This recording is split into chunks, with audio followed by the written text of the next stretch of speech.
আজকে শুনছেন লিপিকা বিশ্বাসের লেখা রহস্যের ছায়া পর্ব ৩ এবং ৪।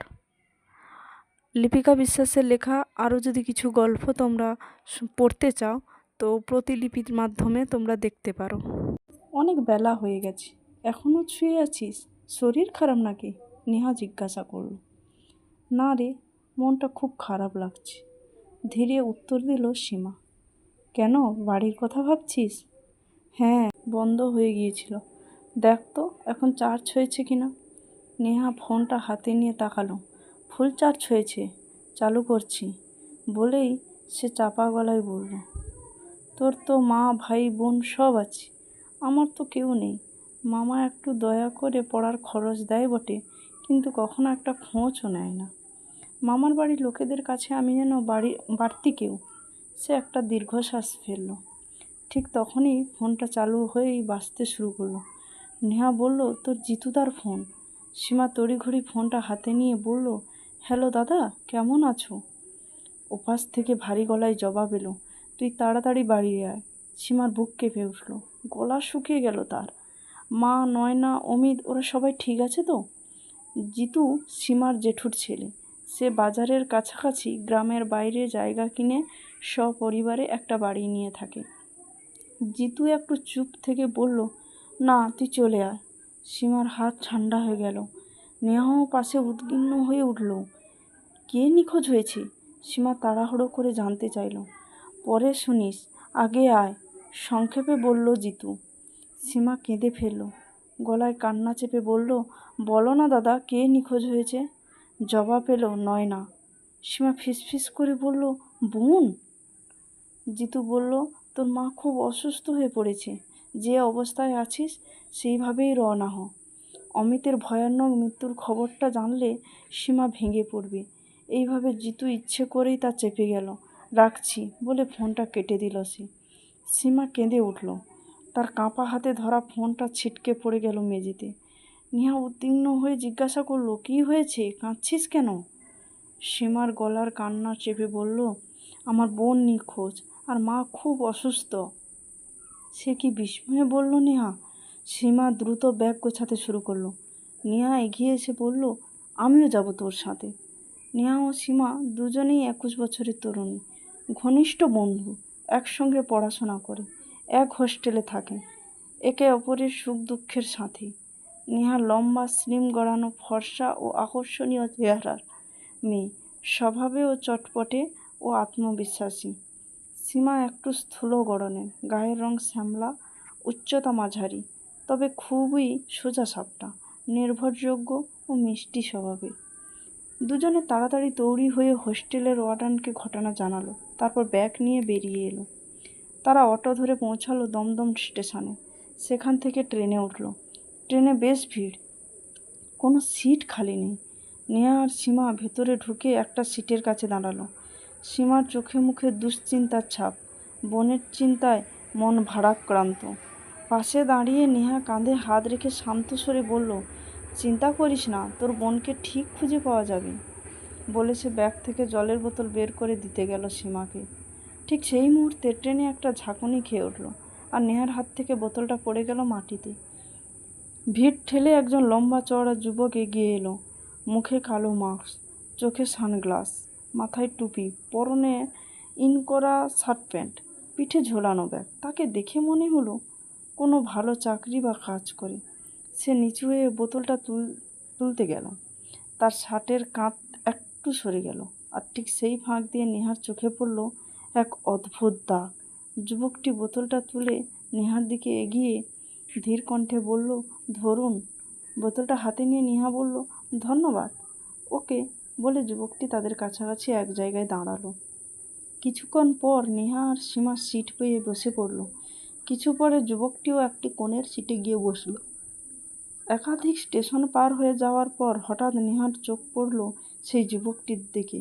সে কোণের সিটে বসে আছে। নেহা লক্ষ্য করলো সে বারবার ওর দিকেই তাকাচ্ছে।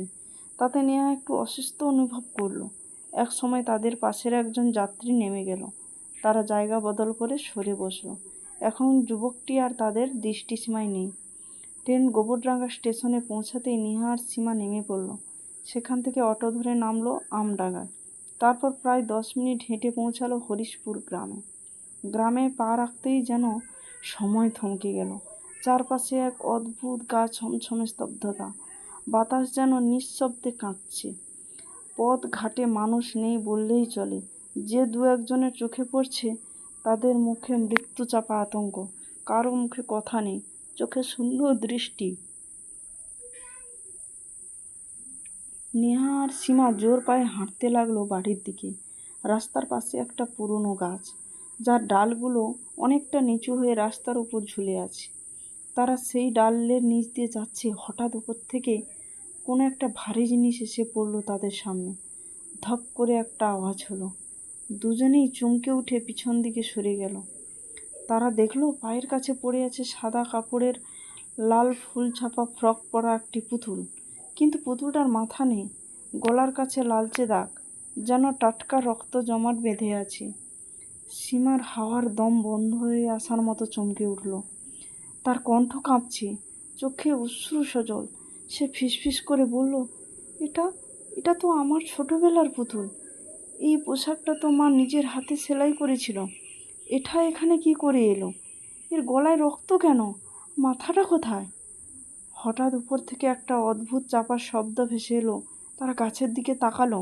গাছের ডালের উপরে পড়ে আছে পুতুলের মাখা রক্ত মাখা। আশেপাশে কেউ নেই। মুহূর্ত পরেই মাথাটা নিচে পড়ে গেল। আবারও ধপ করে সেটা আওয়াজ হলো।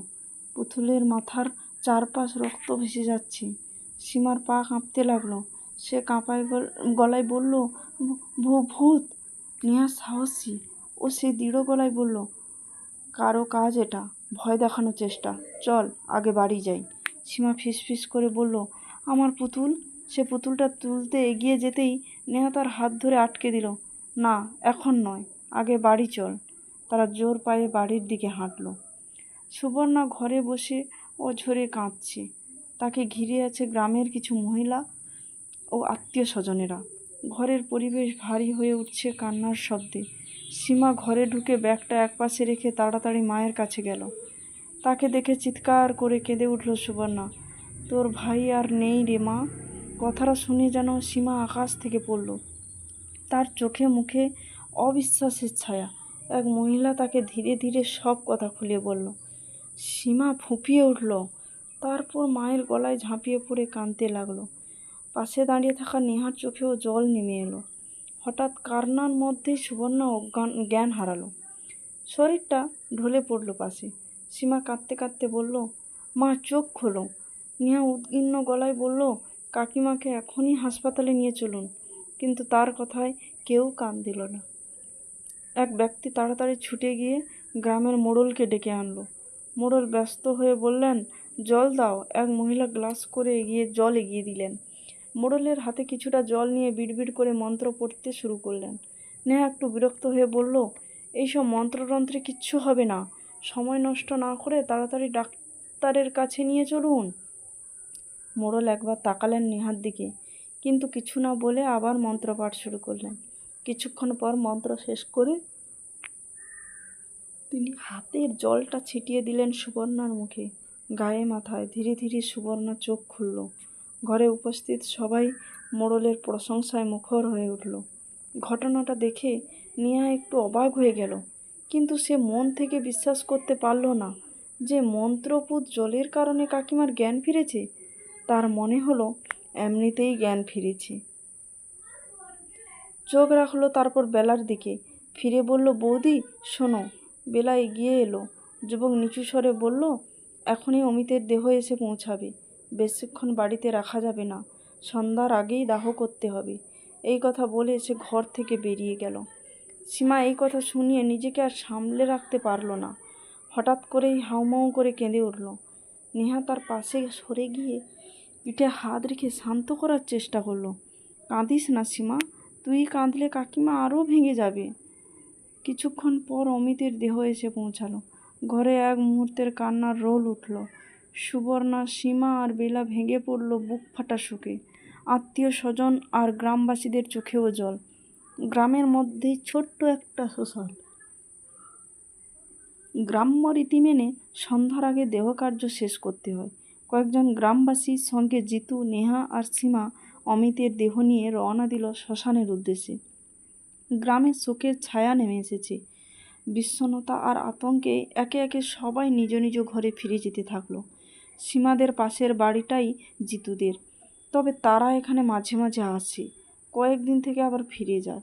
জিতুর বাবা মা বহু আগেই মারা গেছেন। তার একমাত্র দিদি বিবাহিত, বর্তমানে অসুস্থ থাকায় সীমাদের বাড়ির এমন দুঃসংবাদ পাওয়ার পরেও তিনি আসতে পারেননি। তার স্বামী ও ছেলে এসেছেন। অমিতের দেহ শ্মশানের উদ্দেশ্যে রওনা করিয়ে দিয়ে তারা ফিরে গেলেন। বেলা তার 7 বছরের ছেলেকে পাশের গ্রামের বাবার বাড়িতে পাঠিয়ে দিল, নিজে থেকে গেল সুবর্ণার পাশে। শ্মশানে পৌঁছে পুরোহিতেরা সহযোগিতায় দাহকার্য শুরু করা হলো। সবাইকে অবাক করে দিয়ে চোখে অশ্রু নিয়ে সীমা নিজেই তার ভাই অমিতকে মুখাগ্নি করল। শ্মশানের কাজ শেষ হলে সবার ভেতরে এক নিস্তব্ধ শোক জমে থাকলো। গোধূলির আলোয় ধোঁয়া ধীরে ধীরে মিলিয়ে গেল আকাশে। চারপাশে যেন থেমে গেল কিছুক্ষণের জন্য। সবাই হেঁটে ফিরছে বাড়ির পথে, নিস্তব্ধ, ভারাক্রান্ত। সেই পথ যেন আরও দীর্ঘ হয়ে গেছে। হঠাৎ করে সীমা হোঁচট খেয়ে পড়ে গেল। নেহা তাড়াতাড়ি তাকে টেনে তুলল, তবে তুলতে গিয়ে সে থমকে গেল।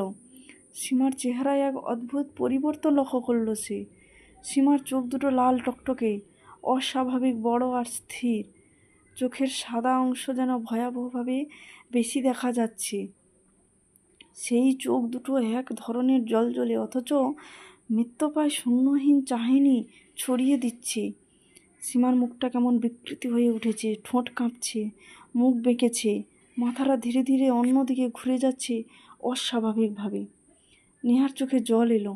তার দৃষ্টি নেমে গেল সীমার পায়ের দিকে। সীমা যেন নিজের শরীরটাকে টেনে হিঁচড়ে হাঁটছে, পা টেনে টেনে অদ্ভুত ভঙ্গিতে চলছে। হাত আর আঙুলগুলো যেন মোচড়ানো, বিকৃত। দেখে মনে হচ্ছে শরীরের ওপর নিজের নিয়ন্ত্রণ নেই। নেহার বুক কেঁপে উঠল। স্ট্রোকের কোনো লক্ষণ নয় তো? সে ব্যস্ত হয়ে বলল, সীমা, কী হয়েছে তোর? পাশে থাকা কয়েকজন লোক সীমাকে দেখে আঁতকে উঠল। তারা বুঝতে পারল এ কোনো অসুখ নয়, ওর মধ্যে কিছু ঢুকে পড়েছে। একজন তাড়াতাড়ি দৌড়ে মোড়লকে ডেকে আনতে গেল। অবশেষে সীমারা বাড়িতে পৌঁছালো। সীমার মুখ দেখে বেলার সঙ্গে সঙ্গে বুঝে নিল কিছু ভয়ানক ঘটেছে। সে কিছু বলার জন্য মুখ খুলতেই জিতু হাত তুলে তাকে থামিয়ে দিল। সীমা কোনো কথা না বলে সোজা অমিতের ঘরের দিকে চলে গেল। নেহা তার পিছনে পিছনে গিয়েছে। তাকে জড়িয়ে ধরে কান্নায় ভেঙে পড়ল। সে ভাবল হয়তো ভাইয়ের মৃত্যুতে শোকাচ্ছন্ন হয়ে এমন করছে সীমা। হঠাৎ সীমা এক ঝটকায় নেহাকে ধাক্কা দিয়ে সরিয়ে দিল। তার শরীরে যেন অমানবীয় শক্তি। নেহা আছড়ে পড়ল আলমারির কোণায়, কপালে লেগে রক্ত ঝরতে লাগলো। সীমা তাড়াতাড়ি নেহার হাত ধরে টেনে তুলল।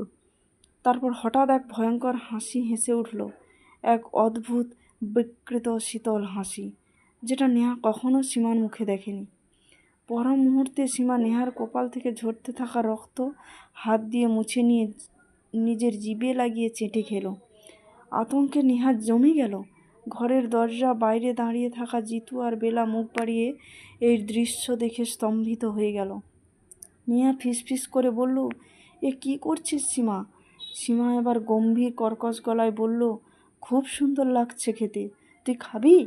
এই কথা বলেই সীমা আবার নেহার কপাল থেকে রক্ত মুছে তার মুখের দিকে এগিয়ে দিল। নেহা আতঙ্কে শিউরে উঠে মুখ ফিরিয়ে নিল। সীমা হেসে বলল, খা না, বলেই নেহার চিবুক ধরে মুখটা জোর করে নিজের দিকে ঘুরিয়ে আনলো। নেহা ছটপট করতে থাকলো, হাত ছাড়িয়ে নেওয়ায় প্রাণপণ চেষ্টা করছে, কিন্তু পারছে না। ঠিক তখনই পুটলি কাঁধে ঘরে ঢুকে পড়লেন মোড়ল। পেছন থেকে এসে তিনি সীমার হাত দুটো শক্ত করে ধরে ফেললেন। সীমা মোড়লের দিকে ফিরে রাগে ফুটতে ফুটতে বলে উঠল ভয়াবহ এক গলায়, তুই এখানে কেন? বেরিয়ে যা এখান থেকে। মোড়লের ইশারায় জিতু আর বেলা মিলে সীমার হাত পা ধরে তাকে বিছানায় শুইয়ে ফেলল এবং বেঁধে ফেলল জোর করে। ঘরের বাতাস ঘন হয়ে এলো, ছায়া নেমে এলো চারপাশে। আজকে শুনলেন পর্ব 3 এবং 4, রহস্যের ছায়া।